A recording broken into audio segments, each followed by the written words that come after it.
I saw a wayward traveler while traveler garments clad and struggling up the mountain. It seemed that he was sad. His back was laden heavy, his strength was almost gone.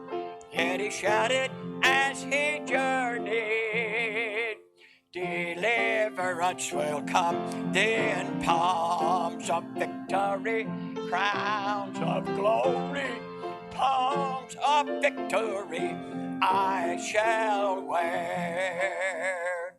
The summer sun was shining, the sweat was on his brow, his garments worn and dusty, his steps seemed very slow, but he kept pressing onward, for he was wending home, still shouting as he journeyed, deliverance will come, then palms of victory, crowns of glory, palms of victory I shall wear. While gazing on that city just o'er the narrow flood, a band of holy angels came from the throne of God. They bore him on their pinions, safe o'er the dashing foam, and joined him in his triumph. Deliverance will come, then palms of victory, crowns of glory, palms of victory I shall wear. I heard the song of triumph they sang upon that shore, saying Jesus has redeemed us to suffer nevermore. Then casting his eyes backward toward the race which he had run, he shouted loud, Hosanna! Deliverance has come, then palms of victory, crowns of glory, palms of victory I shall wear. Psalm 126. Psalm 126. How many of you hungry? I thought so. 3 of you. I thought so. 3 of you. Said, can you count that far? I'll get 2.5 and then leave the rest of some else. Psalm 126. I'm glad to be here today. I'm going to do something that I have never done in 60 years of preaching on Sunday morning at Baptist church. I ain't going to preach. Of course, the preacher already knows that. All right. I'm going to give a few words of testimony about a little bit of what happened to me. And then I may sing another song. When I started in the ministry, I was at a church one time, and the preacher was waxing eloquent, and he's doing a good job. But before him, another preacher had got up and sang. And this particular preacher got up and said, I don't like preachers that tries to sing, and I don't like singers that tries to preach. I said, I can't do neither one of them very well. I'm just going to do both of them to aggravate people like that. All right.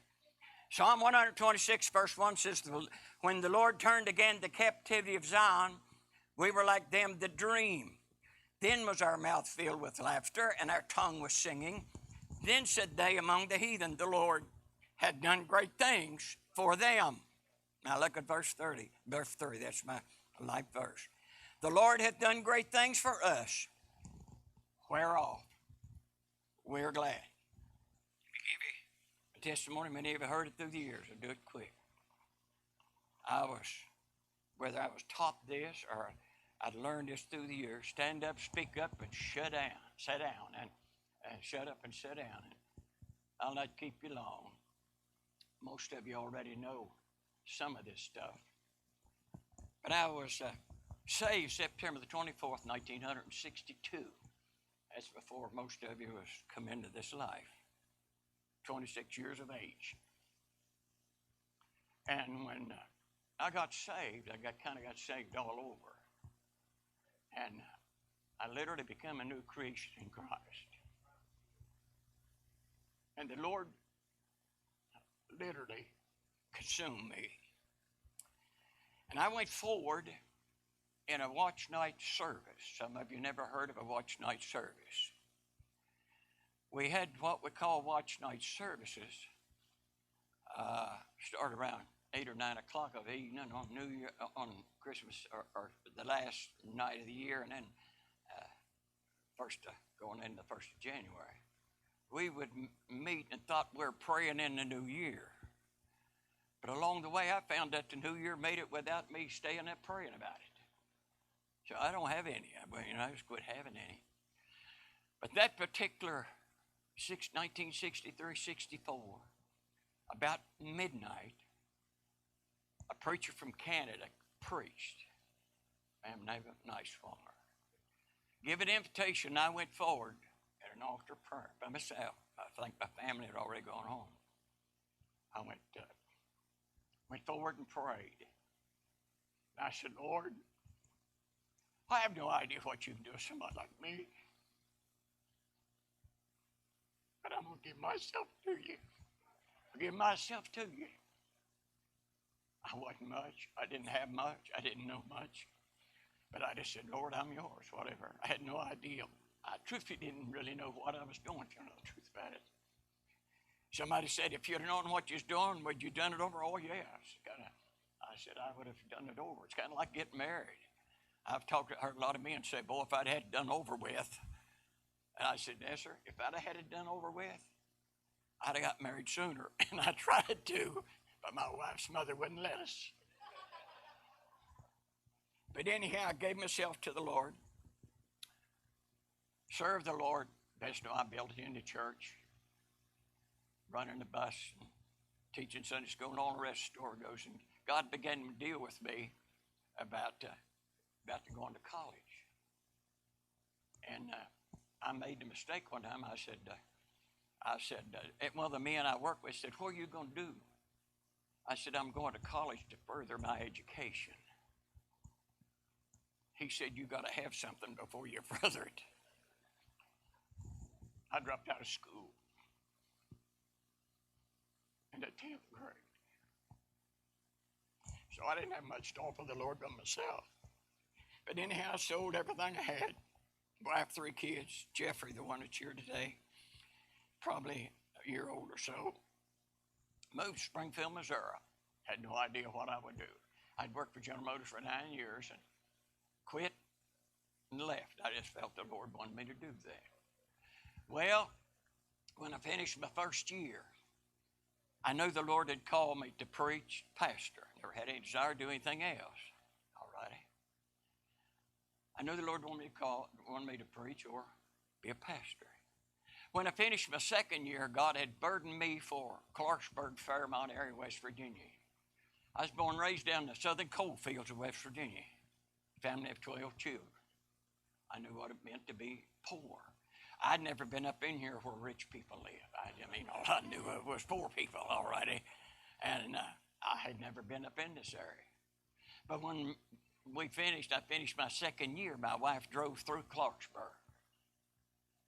I said, man, this place, and I ain't going to go into detail, Mayor, what I thought about Clarksburg, Fairmont area, but because there may be some folks besides him here. But it didn't impress me at all. But God wouldn't allow me to get it out of my heart. And when I finished my third year of college, finished up, graduated Thursday night, Friday morning, loaded up what little bit I had, headed for this area, came to this area, and so on. But unbeknownst to me, there was a group of people that had been praying for quite some time that someone would come to this area and start a church.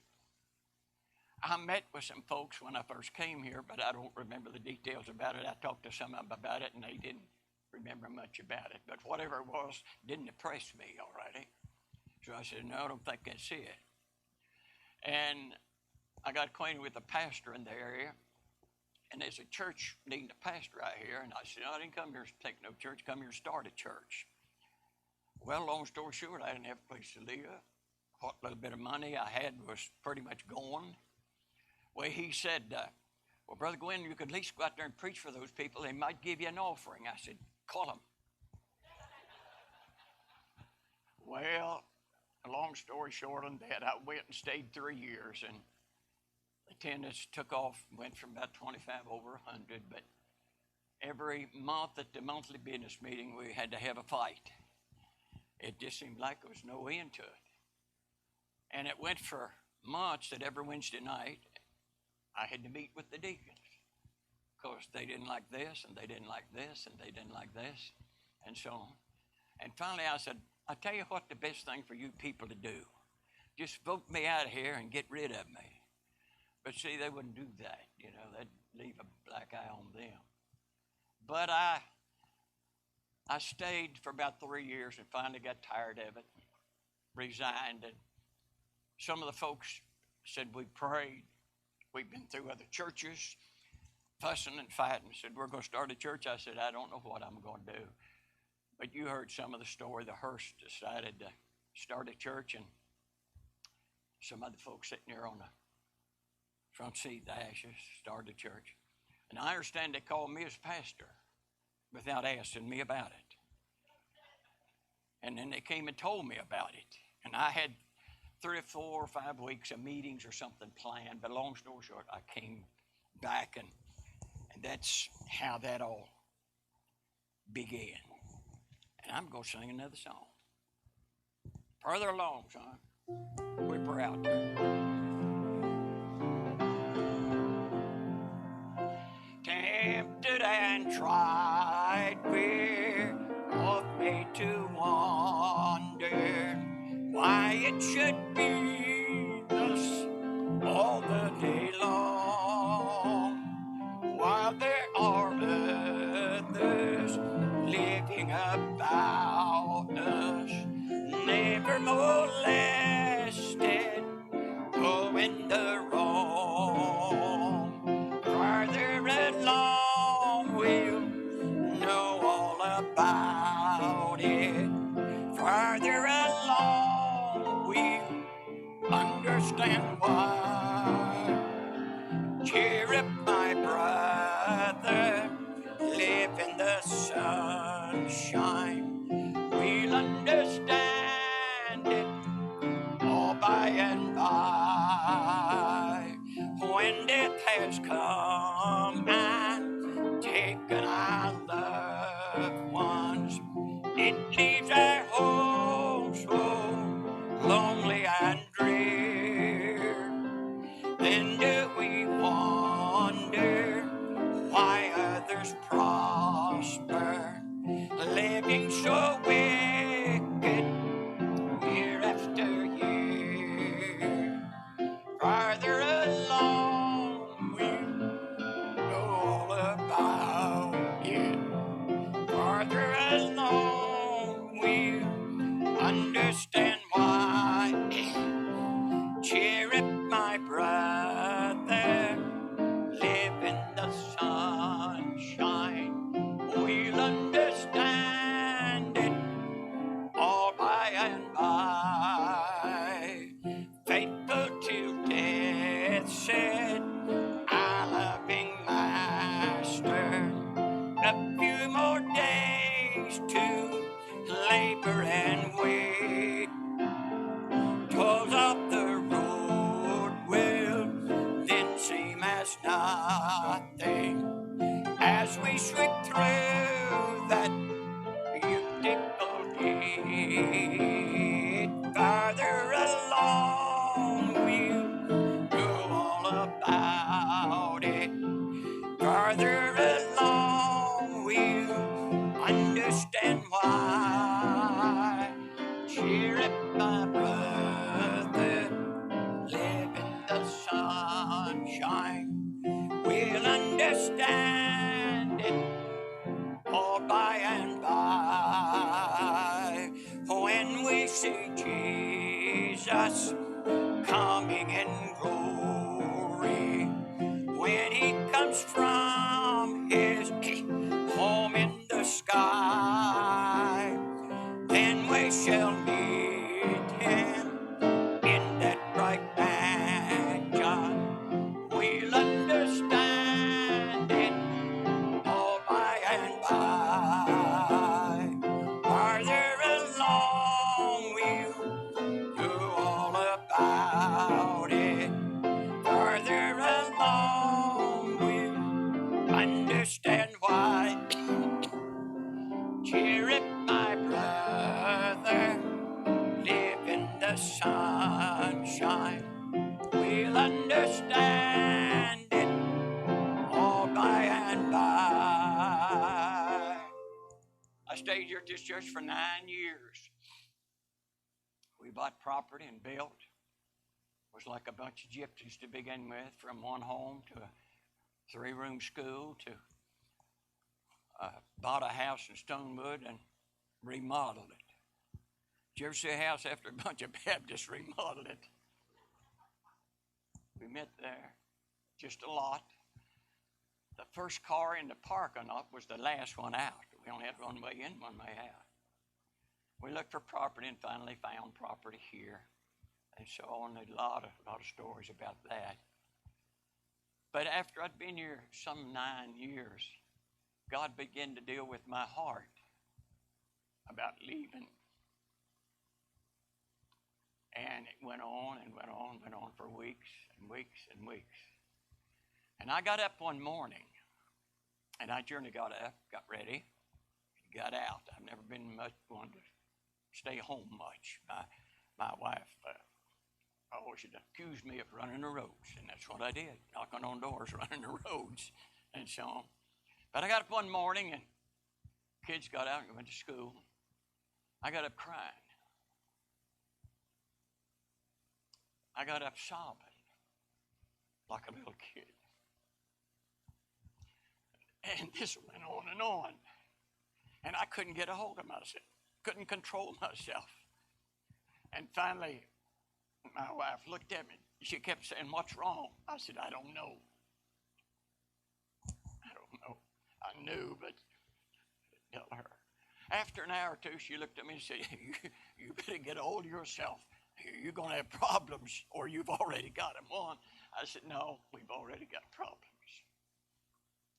The Lord is leading me to the state of Illinois. One of the hardest decisions I ever made in my life. We went through Indianapolis a number of times, and the route we took, Route 70, straight through Indianapolis, there was a lot of signs, hospital, hospital. And they always had on that sign, trauma center. And I'm serious. A time or two I stopped, I said, "I ought to stop there. I'm such a mess. Trauma, and see if they could help me." Well, people have tried to help me in all these many years. Nobody's ever been able to do it on the Lord a little bit. But the Lord led me to the state of Illinois. And the first year and a half, 2 years, I was upset. I mad at everybody, and I wanted to get mad at God, but I was kind of afraid. I had enough respect for God because of not only leaving here, but going there already. I knew there were some difficulties, but I had no idea what they were. But long story short, I saw God work in such a marvelous way, paid off a humongous debt, and I knew when time come to leave. I wrestled around for over a year, knowing I needed to leave there. And one thing I prayed for in the ministry for years, I said, "Lord, please don't let me overstay in a ministry till it's dead." I can take you around this country today to churches that have died. I'll not go into details why a person stays too long. I'm going to one right now. Pastor's been there for 30 years. Asked me to come and help him. It's tough to resurrect the dead, folks. I can tell you that right now. Just can't hardly do it. But anyhow, I knew it was time to go, and it was such a big work and had so much going on. I resigned in the month of February.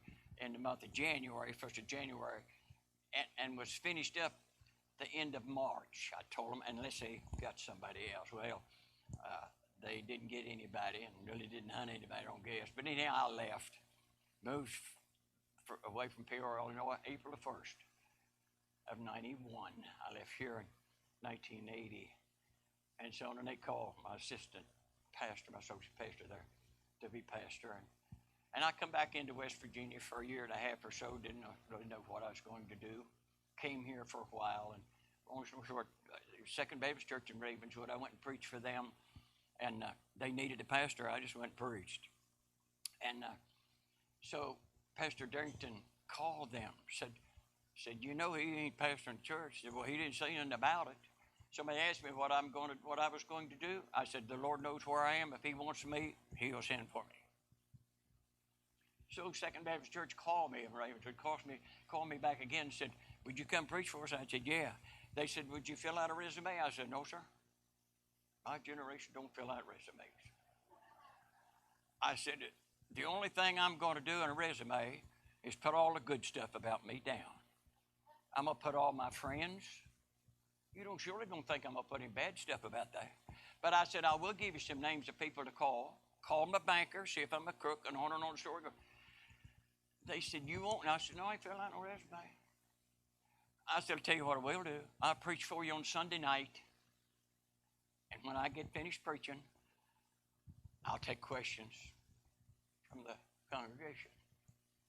Oh, deacon said, what if they ask you something, you know, you don't want to answer? I'll just tell them it's none of their business and go on to another question. I said, that's easy to settle. I had nothing whatsoever to hide.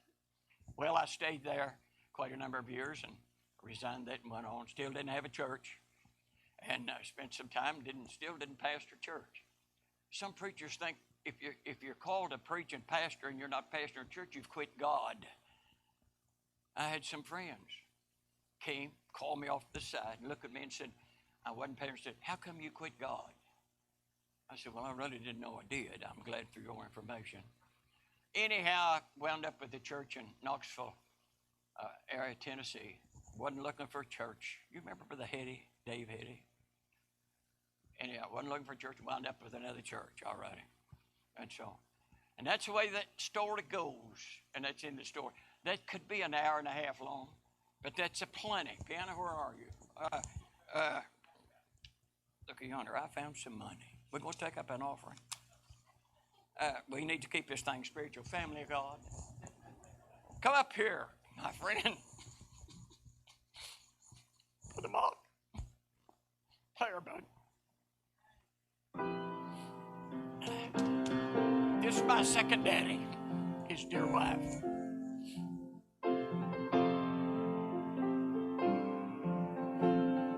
I'll sing out, I'm having trouble. Here we go. I'm so glad I'm a part of the family of God. I've been washed in the fountain, cleansed by his blood. Joiners with Jesus as we travel this song. For I'm part of the family of God. You will notice we say brother and sister around here. It's because we're a family and these folks are so dear. When one has a heartache, we all share the tears and rejoice in his victory and his family so dear. If you know the chorus. I'm so glad I'm a part of the family of God. I've been washed in the fountain, cleansed by his blood. Join heirs with Jesus as we travel this side. For I'm part of the family of God. You tell it. We're going to sing the rest of it. I found out a lot about this man. He went to Bible college with my father. He's that old. And I'm not that old. But he told me a story, and we just went through Meadow Bridge, West Virginia, one of the highlights of the history of West Virginia. Yeah. And there was a rich family in that town, and they wanted to adopt Jackie. And so his daddy said, well, I'll go home and ask his mama. And they wouldn't adopt him. She said, no, you can't have him. So he said, here, I could have been in a rich family, but no, I had to stay in the family I had. But this verse of this song talks about from the door of an orphanage to the house of a king. What a great family that we've been in. Let me tell you something, folks. I don't know y'all from Adam, but we're blood-bought brothers and sisters, and it's good. Let's sing the last verse. I was adopted when I was 26 by a king. You were on the 26, you were adopted by the king. All right. Here we go. Sing the second From one. the door of an orphanage to the house of the king, no longer an outcast, a new song I sing. From rags unto riches, from the weak to the strong. I'm not worthy to be here, but for God I belong. Sing it now. I'm so glad I'm a part of the family of God. I've been washed in the fountain, cleansed by His blood. Join hands with Jesus as we travel this song, for I'm part of the family of God. Love you, bud. I love you. Thank you, Pastor. Where'd he go? Love you, bud. Appreciate you.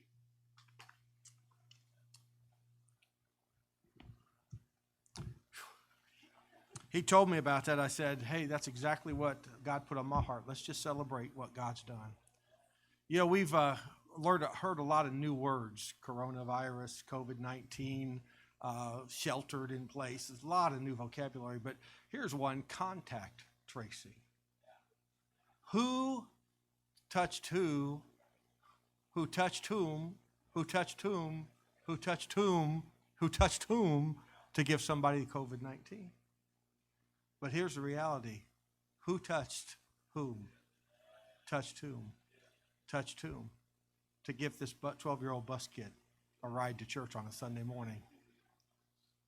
To come here and this church touched me and send me to Africa, and now there's a bunch of Africans out touching Africans beyond anything I can even keep track, and I'm just one little contact trace. And here's a man who just said, God, what do you want me to do? And don't have to be in the ministry. Listen, there would be no pastors and no leaders without lay people and faithful people serving the Lord. And this has been a celebration, but here's the reality of the downside. When the devil wins and one of God's children quits, what could have been, what should have been, what would have been, and who got left untouched? And so the devil, he takes out, and we just get caught in the moment, and it's bigger than us. And so many people's lives in this church have touched my life. And for years when I was in Africa, there were times I wanted to quit, and I thought to myself, I'm not going to go home and tell Dave Post I quit. I'm not going to do it. And so I fear the Lord, but I fear a lot of people that I just don't want to disappoint, because I respect their faithfulness with what they've gone through and their investment. And so not only should we remember the people who've motivated us, but we ought to want somebody somewhere not to want to tell us they quit. Well, I could never tell Bootsy Williams I'm not going to church. Man, she taught me when I was in, man. And that's the message today. You've been touched, and you're touching lives. Let's don't stop. Let's stand together. We're going to have an invitation, and I can't lead the singing. Where's Mike? Can we sing Family of God? I like that one. I'm a part of the family of God. I told you, the safest place in the world right now with COVID-19 is the average Baptist altar. Nobody's been around it. It's totally disinfected, very slightly used. So if God spoke your heart, just come and do some business with God, or right there in your seat. We're part of something great. For 50 years, a lot of politics have been going on in the world. Some good, some not so good. But for 50 years, a lot's been going on in this church. I'll be honest with you. Not all of it's been good. Some of it's been tough, been hard. But it's been on a parallel track. The difference is what's going on here is going to last for all of eternity. What happens in the world is good for a time, but it will pass. And so let's just keep trusting God to do some great